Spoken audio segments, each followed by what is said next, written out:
Thank you so much, Mr. President. Thank you very much. I spent 12 years as a special agent, as an undercover operator, working on the southern border, working sex trafficking cases. And I can tell you, you're exactly right. One little girl I can tell you about, in fact, I introduced this little girl to Miss Trump during a private briefing. This little girl was kidnapped in Central America, 11 years old, groomed for 2 years, with the intent of getting her ready to come to America. Why? Because we are the highest consuming nation of child pornography. We are the clientele that's the big money.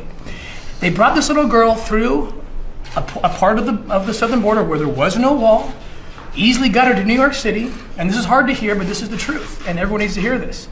This little girl, and this is very typical, raped for money every day, 30 to 40 times a day. If that's not a crisis, if that's not an emergency, I don't know what is. Now let me say this, had there been a wall, had there been a barrier, this little girl likely would have been saved because the traffickers would have been forced to take this child through the port of entry where we have amazing law enforcement. I've worked with these people. These are the best people on the planet. They can detect, they have equipment, they have trained agents. In contrast, while this was happening, I was working another case. A little boy, a Mexican boy who was kidnapped by an American trafficker by a child pornographer. He kidnapped Mexican children, brought them to San Bernardino County, where he had a makeshift studio, made child porn with these little children, 5 years old. This little boy was kidnapped in Mexicali, Mexico, where there was a wall, where there is a barrier, and so he was forced to take this little boy through the Calexico port of entry, and guess what? It worked. We captured him.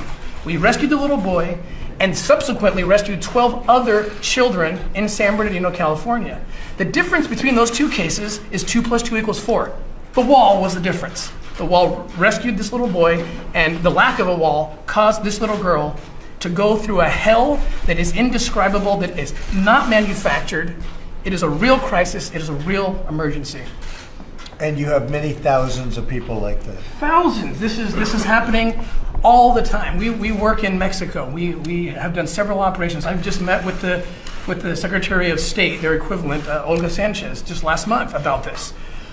We are having to do operations in Mexico, our foundation, working with law enforcement, to essentially become the wall, because there is no wall. We're forward deployed. It's like trying to catch flies with chopsticks. It works. We can make it work, but if we had a big, fly swatter, which is the wall, that'd be a lot better. Yeah. It stops it. That's great. Thank you very much. I appreciate it. Thank you.